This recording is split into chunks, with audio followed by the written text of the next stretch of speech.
Hey, everybody. Really excited for this conversation today as we talk about how AI and telecom is moving from pilots and promises into real operational impact with a true industry insider and expert from the TM Forum. Guy, how are you? Good morning. I'm well. How are you? Good, great. Good to see you. Big fan of the TM Forum and your work. Before we dive into the topics, many topics at hand, how do you describe the TM Forum these days for those who may not be familiar, and a little bit about your journey, background, and bio? Well, okay. Journey. I'll start with the TM form, and I'll then cover my journey into the TM form from the industry. The forum today is doing something miraculous, I would say. It's spearheading the entire AI native telco and how to get into an autonomous enterprise, which is a collection of all the things that you need to do in order to actually get into an AI native. And it's important when we talk about AI native, it is not just bolting on automation or doing the usual. Some things actually need to be refactored. Some things need to be rethought and reinvented. The forum, if you want to think about it for the members who listen at the moment, is a largest, I think, telecommunication connectivity alliance with 800 plus members, Mm. roughly 135 plus practitioners, and has three words we need to remember. To get to AI native and to win that race, you need to be composable, autonomous, and trustworthy. Think of them as three things you need to do. And I head the Trustworthy AI and Data mission. Almost think of us as the last mile of operationalizing all of it. So without trust, it's not going to go anywhere. My background is I come from a very long background of entrepreneurship in the cybersecurity space, products, and then 15 or 17 years in the telco in Telstra and NBN Australia. And then I rolled into the forum as I've been with the forum volunteering for 10 years as a distinguished fellow. And I came on board to make sure everybody can trust their AI. Well, that's a bold mission. It's not there today for sure. Let's start with some big picture items. A lot of marketing and hype around AI at the moment, to say the least, with the big IPOs and the investments, and it's a whirlwind every day. But where are you seeing real traction in telecom today as we speak? The telecom industry is as usual a phenomenal innovator and a phenomenal lagger. I think maybe it's the only industry that always does two things at the two extremes. Some philosophical discussion for another day, though. But a lot of adoption and benefits, like 33% improvement in mean time to resolve, 15% reduction in tickets, in network fault management, slicing, and then customer churn reduction in the area of business. You will see a lot of adoption happens, and there is a direct relationship, mathematical relationship, might I say, between where the data was already clean and structured to the success of the adoption.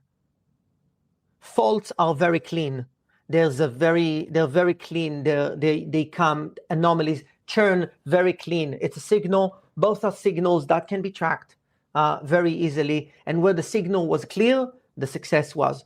Where less you can see adoption is where the signal is not that clear. And then the solution is not to get your data right, because that concept of boil the data ocean is a bit gone now, because people realize, wait a minute, I'm not going to keep on working to try to get my data right and never get to AI. So it's actually focusing on your minimum viable data, your data product, which is something we've done with the mission, releasing a standard on that. So that's where you can see a lot of adoption and things. Where you see something that is a bit underclaimed, or actually overclaimed and underdone, is the concept of autonomy. There is a lot of use of the word autonomous, but actually, if you follow our benchmark of autonomous network levels and soon to be a trust, and as you get to an autonomous enterprise, if you look into the details, to be autonomous level 4 is not just bolting on automation with steroids into your usual mess. So that is where we see a little bit of, shall I say, people claim it, but they don't do it. The blocker right there is that last mile of the trust. People might be doing POCs, might be doing experiments. They want to roll them into production, and then all hell breaks loose, literally. But maybe the CEO goes, am I going to go to jail? And when people don't or unable to answer, there's no production adoption. Simply, it stays on the shelf. Yeah, really great point. Kind of dramatic example there. And speaking of POCs, what's mostly experimentation versus operators putting things actually for use in production? Where's the dividing line, and where are we? Do you think generally? I reckon you will notice you will notice a lot, as I said, where the data is clear and you get fault managements and you get churn and you get bots. Maybe I'll try to answer that a bit differently and see where it goes. The telco and the enterprise in general has become really comfortable in augmenting people. You get a helper, a Gen AI. Also, the amount of trust and risk barrier on operationalizing is quite confident because they have you and they invested in you. They did your background check. They know you're not a lunatic. So they trust your judgment. So they know you'll be looking after that Gen AI. So there is trust there because you're in the loop still. Then there's taking AI, which is analytical in nature, model nature, not necessarily conversational, and augmenting processes. That's where there's a little bit more unrest. You will see those already in call centers popping in as collecting as much information as possible to give the call center rep, give your mood, your weather check of whether you're angry customer or good customer. Have we done good by you or not? That one, the controls, they're still comfortable with them because it is an information-only report. You're not making decisions based on it. Comfort. Are you seeing actually augmentation of technologies with AI, which means somebody has replaced their hardware or have actually bought software that has embedded AI in it and put it in production? Nobody knows how to govern this. Nobody knows how to monitor this. That's where there's a challenge there. So is the challenge around scale or other aspects, or is it one of many? Why is it so hard to scale these pilots, many of which I think have shown some success? The pilots are showing success and they give you a great promise. But this is a great question because it actually leads into one of the problems we're looking at the moment. And then to present this problem and in a way that we all understand it, I probably don't need to remind you there was a day not long ago in our history, and we used to have this conversation on a phone bridge, wearing pajama and eating popcorn at home, and nobody needs to know what we're wearing, right? That's not far away, and in a way, came in the revolution of the video, and we all saw an experimentation of video calls in the lab. The CTO department showed to the board, and there was excitement in the birth of video. And then came the horror that followed, and I've been in that, as I remember it, is the CEO goes, can you put one of these on every desk in the business? Oh my God. You do remember that.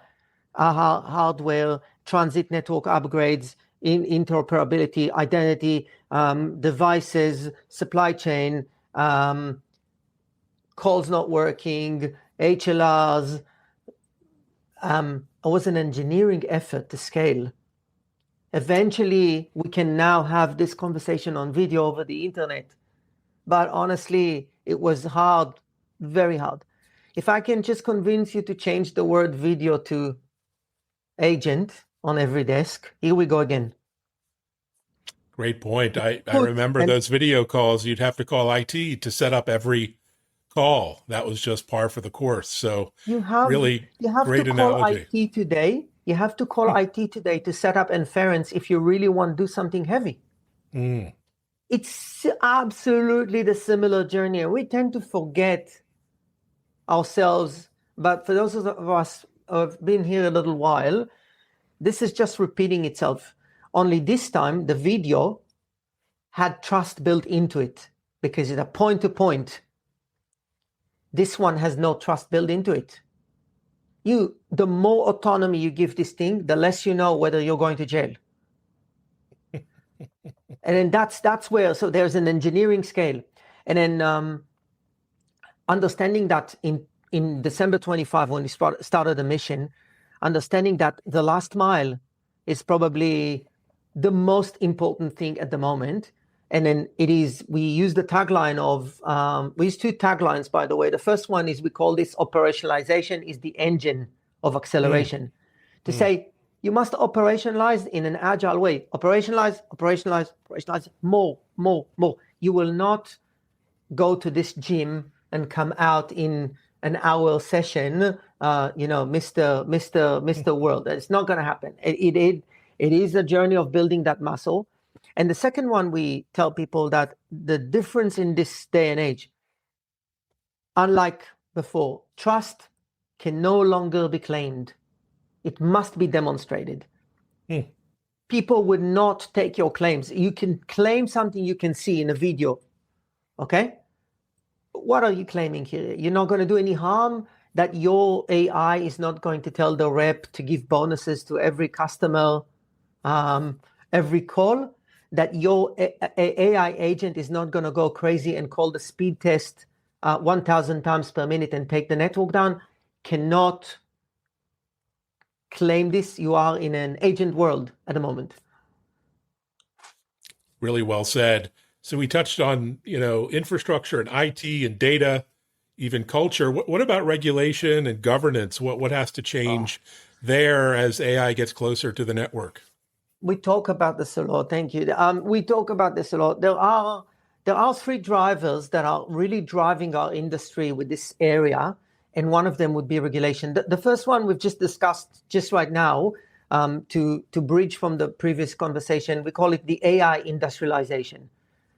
Pretty much, you have to make it in production. It can't be a workshop. The second one, we call it the agent economy, which everybody sells you agents now.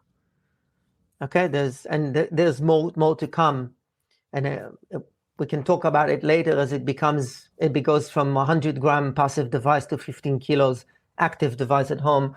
But I'm looking forward to talk to that. And then the last one is the regulation. There's been a worldwide shift in this, that maybe it's a tectonic shift and people don't realize it yet. And I know it all too well. I've been doing my own personal life. I've been almost finishing my PhD on this. So I've been following this very carefully.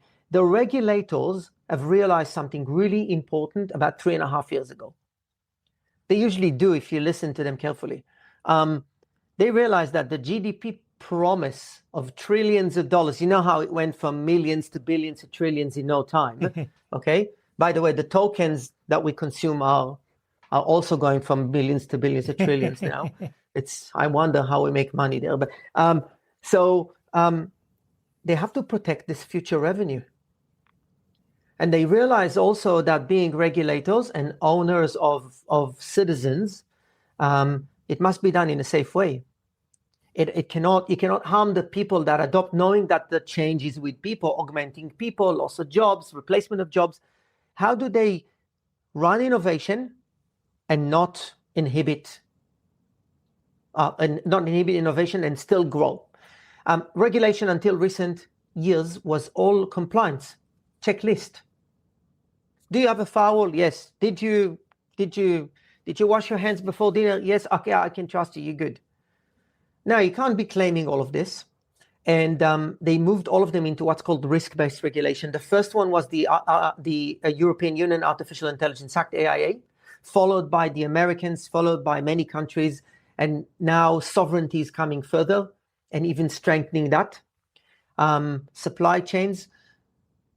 What's changing the regulation is a risk-based regulation does not checklist. It's no more like financial regulation that we all know for financial market. Declare what you're going to do according to this guideline and we'll audit you. And if you demonstrated that you are good with your claim, which means he said, my business will do no harm. I haven't excluded any person. I don't have foul language, and every kid is safe here. There was no incident for 3 years. We are safe. The auditors will come and check whether you said what you claim. And if you said what you claim and you're continuously saying what you claim, we can trust you. So regulation-wise, all telcos have been deemed high risk and will be audited by the Europeans, at least, if not everybody else. 2, sovereignty is coming. The sovereign player not only incorporates this, but says, I am critical infrastructure, and therefore I want to have my own say when you run AI. Some of our members have started implementing with their government. There's one in specifically in Mauritius that is pioneering this at the moment, which is an agent passport. If you want to run an agent in that geography, you got to get a passport, like a birth certificate from the telco and the country, which I really love this idea, and I'm trying to convince the Australians to do the same now. So this is where it's all going. The regulation is becoming intertwined with the telco, because there is a fair chance that we will be the ones that actually enforce sovereignty. And it comes together with some sort of residency, or do you have a work permit, for lack of a better word, to work in Australia? Be you an agent or a human, or tomorrow a robot, who knows? Brilliant. So let's talk about innovation and speed. I mean, when I started in this industry 35 years ago, pretty much voicemail and messaging were the 2 killer apps, the only services that I got that were halfway interesting as a business professional. Now, I mean, I'm texting and calling over Starlink on T-Mobile in the US. I mean, operators are pushing the speed and innovation boundaries really rapidly. But in AI, it seems, are they going to have to slow down? And we can even ask that of Apple, who've kind of missed the boat on AI, at least this initial wave in some regards. So what do you think? Balancing speed, innovation, control, while keeping the momentum? If I knew the answer to that question, probably I would be Warren Buffett, in how to find that right balance. For us in the telco industry, we probably must reinvent, and you'll hear that message coming from us, a lot of our IT. We need to actually build that autonomy into the network, and we need to make it in a trustworthy way. That is the big thing. How to do that, how to balance. I think that the role of the forum in this question is critical more than ever. Standards organizations, and I don't call us specifically a standard organization, we're more like a soft standard, because we do things by massive agreement and we move forward, we solve problems. Let's call this collaboration and harmonization of things that are safe to do is critical. So how to balance that, how to get to that balance. You wouldn't be able to control the capital that flows in. The promise is too big. You can't stop the experiments, but what you can do is to give experiments a pathway to production with a stable base. And so our mission, specifically for my mission now, because that's my Trustworthy AI and Data mission, we have received since the last couple of months, and specifically in Mobile World Congress, multiple requests. Every meeting pretty much have asked us for one thing. Can the TM Forum do your magic again and give us a reference architecture, telco reference architecture for the agent factory? We have 13, 14, sometimes 16 agent factory diagrams from each and every vendor, consulting company, and platform providers, and we just want to have a safe path to know that if it's infrastructure, data, models, agents, operations, what are the agreed technology? Do I have to have a model gateway or do I not? Do I have to have a data semantic layer or do I not? We do this all the time. This is what you do in the forum, They've asked us to do it, but they asked us to do it yesterday. The second thing they've asked us to go, once you've done that for us, and that's your blueprint, we call it the AI native blueprint, okay? Give us the patterns that are safe to use. What are the real things that are no regret that we can already go and do as a pathway to production? And that's how we'll balance that. One of those patterns that we've done and is extremely successful is called Model as a Service, MODAS.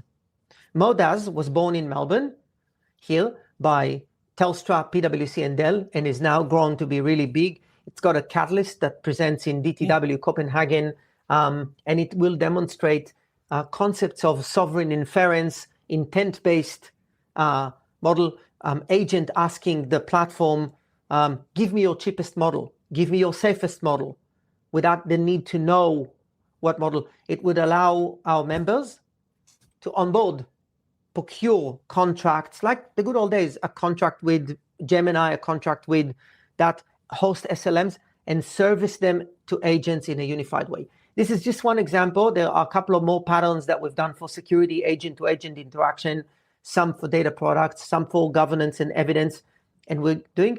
So my long answer to your short question is finding a way to balance would be to harmonize and standardize not the world, but what we think is no regret, and then move to production and build on these building blocks. Hopefully that's going to work. Otherwise, I don't see any other way. Great insight. So let's shift gears a little bit. We've been all hearing a lot about physical AI and robotics. Oh. Fascinating topic. But you've been talking about it in a telecom context. Why and what does it mean exactly?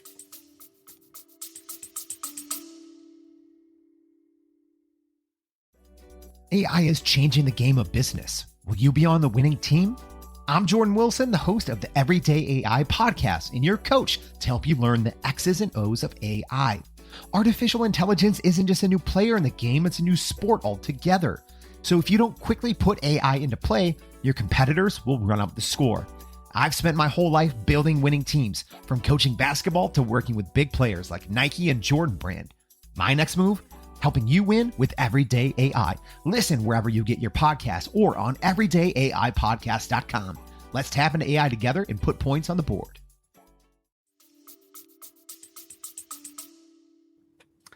There's been something that we are being where we are now. We're always exposed to that. What's happening there at the edge of iRobot. It's not Skynet yet, but it's never going to be Skynet for those who understand what it is. But we started to think, and then engaging in Mobile World Congress, and we had an amazing week in China in May just now with workshops. We're planning probably to do one in the US as well, maybe one in Europe, about physical AI. And let me drop something here that will probably go to the next conversation one day. Question number one to be asked from the telecommunication providers that I've been encouraging now my members. We used to measure our growth. Our chief financial officers talk about growth in traffic. Number one, the word bytes are disappearing. China has launched tokens. A mobile plan for tokens, no longer with your bytes. Number two. Yes, this is now official. Autonomy is coming. Now, what is autonomy? Autonomy means less tokens. That means you need to less communicate constantly to know what you're doing. You are giving autonomy.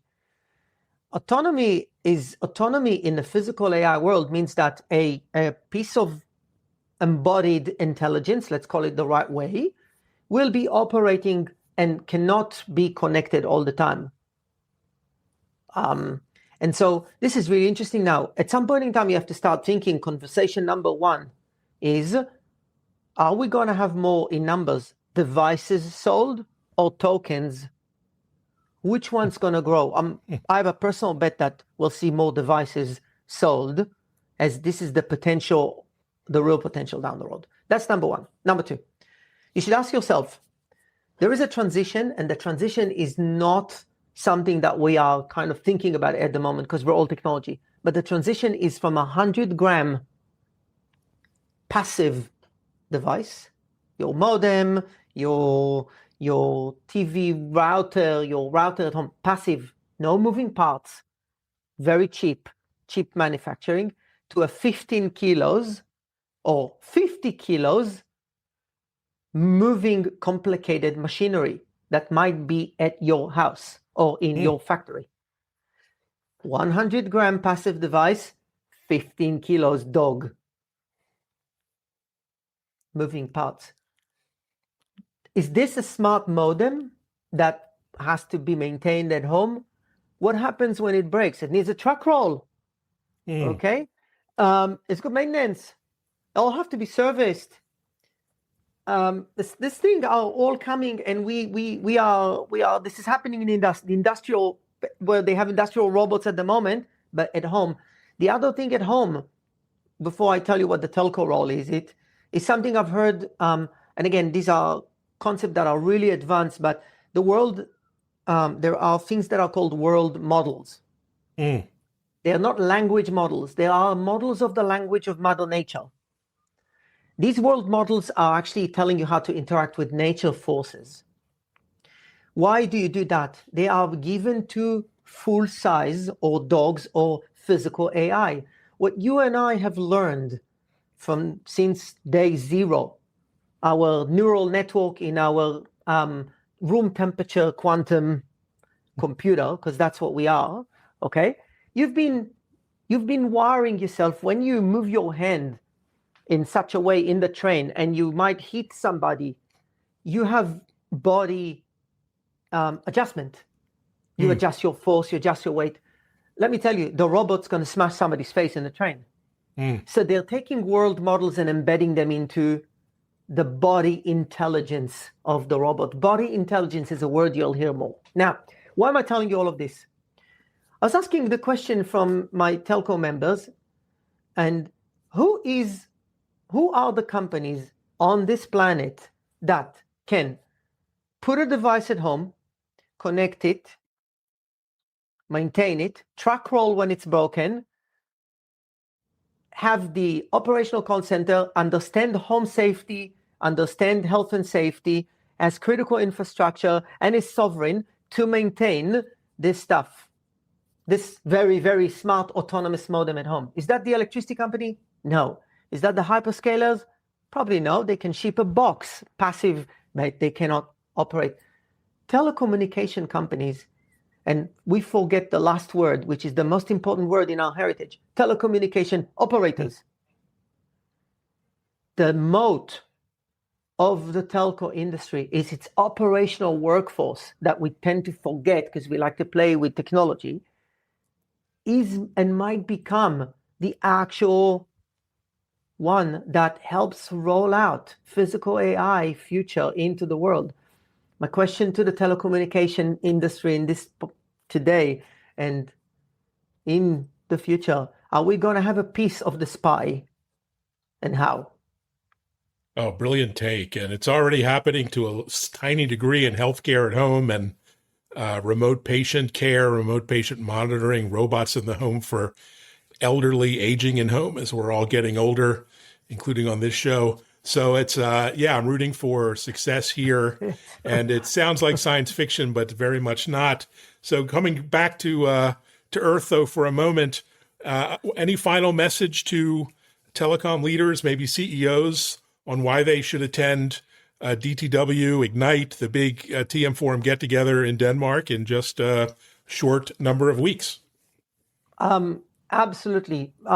Message number one is because it's the coolest gathering for the telco, because it is a collaborative event, which is very different than any other. This is where the real conversation happens. The rubber hits the road. We've always been the rubber hits the road. Pragmatism is our second name. So that's want to have pragmatic conversation on what can be done tomorrow, right now, come to DTW. The second one is, if you come to DTW and come to the AI Summit, which we run from the mission, there are the Autonomous Network and Composable, we are going to launch and publish a research we've just finished with our Insight and with IBM research, which have helped us do the research about your readiness in terms of Trustworthy.